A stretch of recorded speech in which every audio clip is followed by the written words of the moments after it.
Good morning, सुप्रभात, केम छो, सलाम। उम्मीद है आप सब लोग बेहतर होंगे, अपना ध्यान रख रहे होंगे। और ये अर्ली मॉर्निंग में शूट किया गया, इसलिए आपको पीछे बैकग्राउंड में अंधेरा दिख रहा है। अभी मुंबई में सुबह का 6:15 हो रहा है। आपके यहाँ पे कैसा वेदर है बताइएगा जरूर। आप में से कई सारे लोगों को एक समस्या रहती है, वो ये रहती है कि क्या हम आज से पढ़ना शुरू करें तो क्या कुछ हो पाएगा, क्योंकि पिछले हमारे जो दिन थे वो हमने कोई भी कारण था, वॉट एवर द रीजंस, वो हमारे वेस्ट हो गए या हमने उनका सही से इस्तेमाल नहीं किया है।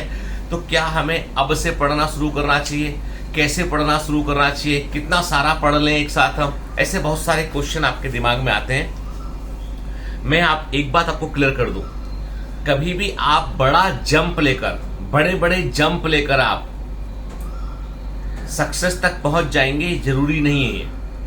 जरूरी यह है कि आप स्मॉल स्टेप्स लीजिए, पर विथ कंसिस्टेंसी लीजिए आप, ठीक है।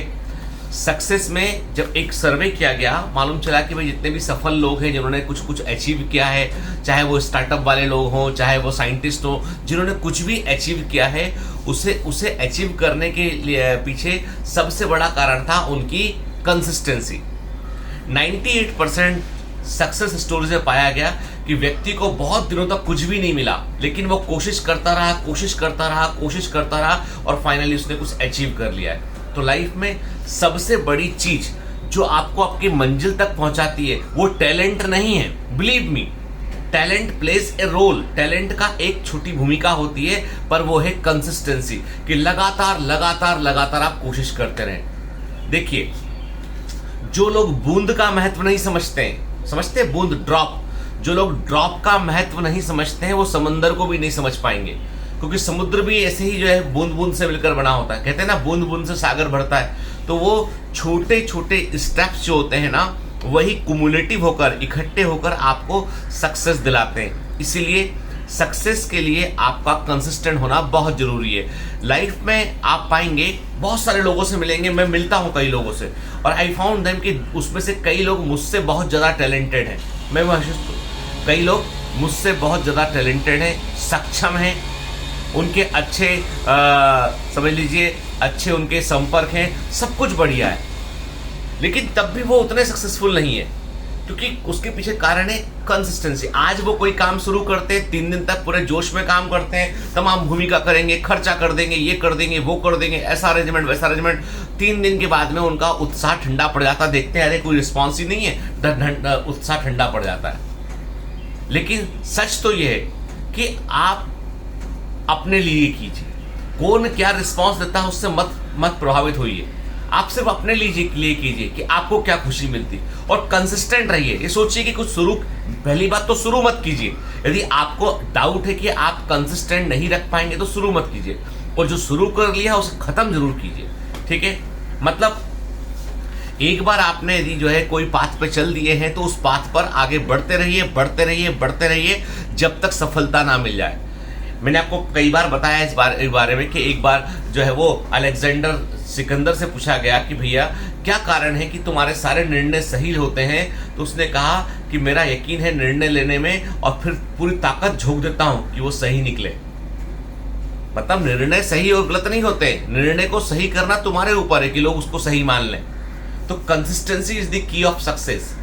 टैलेंट सेकेंडरी है, बता रहा हूं मैं, सच बोल रहा हूं, टैलेंट सेकेंडरी है, कंसिस्टेंसी नंबर 1 पर है। विजन, टैलेंट सब पार्ट एंड पार्सल है उस चीज के, लेकिन मेजर रोल प्ले करता है। यदि मैं कहूं कि सक्सेस में यदि हम एक पाई चार्ट तैयार करें 100% का, तो 90% is consistency and rest of the things are 10% और लेस देन 10%, यकीन मानिए। फिर जब कभी हमें सफलता मिल जाती है तो हम में से कई सारे लोग, ऐसा होता है सफलता मिलने के बाद में मतलब कि हम तो मतलब अब महान बन गए, अब तो हम जो बोलेंगे वही होगा, अब तो जो है हमारी सिंहासन जो है वो हमेशा बना रहेगा हमारा। चाहे वो पॉलिटिक्स की बात करें हम, चाहे सक्सेसफुल बिजनेस वेंचर की बात करें हम, तो कई सारे लोग होते हैं उनको अंदर बहुत सारा अहम भरा होता है। पर एक बात कि आपको बता दूं मैं कि अहम जो है ना, वो जिसके अंदर अहम भरा होता है, समझ लेना कि उसका घड़ा पूरा भरा गया है, अब वो झलक जाएगा वो, ठीक है।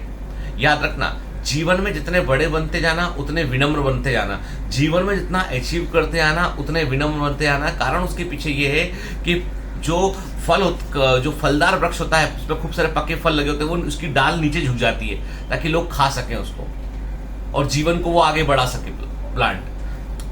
सफल लोग जो होते हैं ना वो कभी भी जो है वो बड़े हम्बल होते हैं, वो कभी भी जो है वैसे जैसे होते हैं ना कि एकदम एरोगेंट या अकड़ू मिजाज के वैसे नहीं होते। आप कभी पुलिस में जाके किसी सब इंस्पेक्टर से, किसी कांस्टेबल से या जो है वो आप उनके इंस्पेक्टर से जाके मिलिएगा तो वो आपको लगेगा अगर भयंकर पावर इनके पास में, भयंकर एकदम एटीट्यूड है।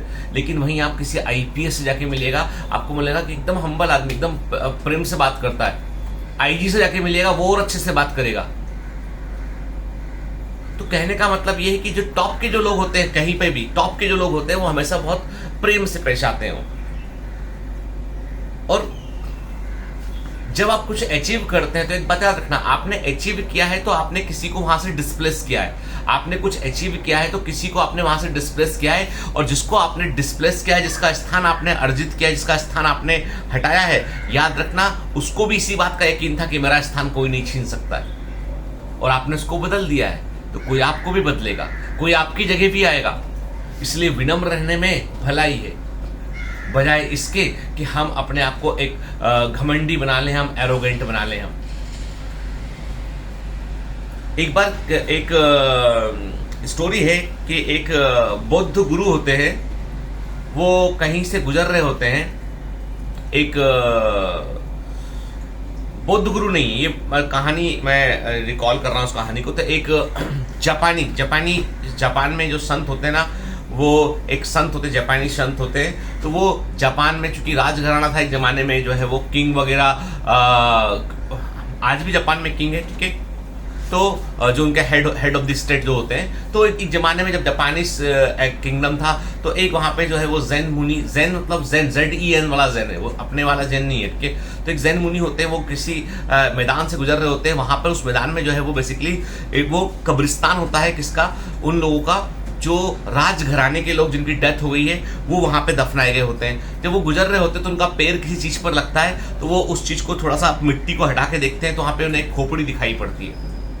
और उस खोपड़ी को देखकर वो बाकायदा है ना एकदम जैन मुनि देख के एकदम घबराए आते हैं। उस खोपड़ी को रखकर फिर ना उस पर साष्टांग प्रणाम करते हैं, हाथ जोड़ते हैं उसके, और उस खोपड़ी को जो है वो कपड़े से साफ करके उसको जो है वो अपने पास रख लेते हैं। तो उनका जो शिष्य होता है बोलता है कि मुनिवर, आप तो इतने ज्ञानी व्यक्ति हैं, आपने सड़क पर एक इंसानी खोपड़ी देखी और उसको आपने जो है वो साष्टांग प्रणाम किया और आपने उसको जो है पहुंचकर अपने पास रख लिया, ऐसा क्यों किया आपने? तो वो बोलते देखो ऐसा है कि उस खोपड़ी ने मुझे इस बात का एहसास दिलाया कि एक दिन ये खोपड़ी मेरी भी हो सकती है। उसने मुझे इस बात का एहसास दिलाया कि कोई भी व्यक्ति यहाँ पर सदा के लिए नहीं है, अमर नहीं है। उसने मुझे इस बात का एहसास दिलाया कि जब राजा महाराजा जैसे बड़े बड़े लोगों का ये हाल हो सकता है कि उनकी खोपड़ी जो है आपके पैरों में आ सकती है, तो मैं तो एक मामूली संत हूं। तुम्हें मालूम है जिसकी खोपड़ी मेरा पैर लगा, वो आदमी यदि जिंदा होता तो निश्चित तौर पे ये कोई मामूली कब्रिस्तान नहीं है, जिंदा होता तो निश्चित तौर पे वो राजघराने का व्यक्ति होता, और यदि उसके सिर पर मेरा पैर लग गया होता तो गर्दन काट दी होती उसने। मतलब जो है वो तो भाई राजघराने का व्यक्ति है, उसके सिर पर पैर कैसे मार सकते हो तुम? वो तो तुमको बड़ी बड़ी सजा दे दिया होता।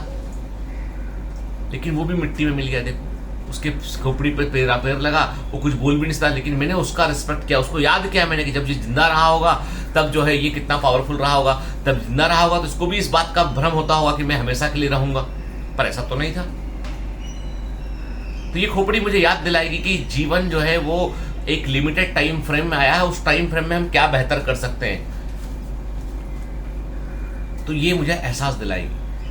जैसे आप कभी दिल्ली में जाओ और अपना जो है दिल्ली में एक जगह है ना, राजघाट है, राजघाट में जो तमाम प्राइम मिनिस्टर ये वो सब तमाम VIP लोगों को जो है अंतिम संस्कार किया गया है, उनकी वहाँ पे वो बनाया गया है के। तो आप सोचो ना कि वहाँ पे जो है, वहाँ पे मान लो वहाँ पे कोई स्कल मिल जाए, कोई वोन मिल जाए, तो वो तो उन्हीं लोगों का होगा जो प्राइम मिनिस्टर रहे होंगे, बड़े बड़े पॉलिटिशियन, बड़े भारी लोग रहे होंगे, वही होंगे। तो लाइफ कम्स विथ, जो जीवन है उसमें एक हमें टाइम फ्रेम मिला, उसमें हम क्या बेहतर अचीव करते हैं। इसलिए समय की बर्बादी नहीं करना चाहिए, इसलिए कंसिस्टेंसी के साथ लगातार प्रयास करना चाहिए, लगातार अपने अंदर इंप्रूवमेंट देखना चाहिए, दूसरे की इंप्रूवमेंट देखकर जलने की बजाय। तो लॉन्ग स्टोरी शॉर्ट, कहने का मतलब ये है कि तुम सफल होना चाहते हो ना, तो एक तो कंसिस्टेंसी को फॉलो करो, चाहे तुम्हें रिजल्ट मिले चाहे ना मिले, लगे रहो लगे रहो लगे रहो, एक दिन यूनिवर्स को झुकना पड़ेगा, तुमको रिजल्ट देगा वो।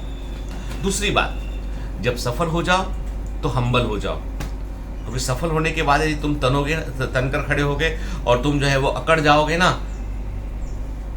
तो काट दिए जाओगे। यही प्रकृति का नियम है। हमको याद रखना है कि we are here to play in important role in the society, और क्या रोल प्ले करते हैं ये बहुत इंपॉर्टेंट है। Have a great day, all the best, bye bye. देखो सुबह होगी पीछे।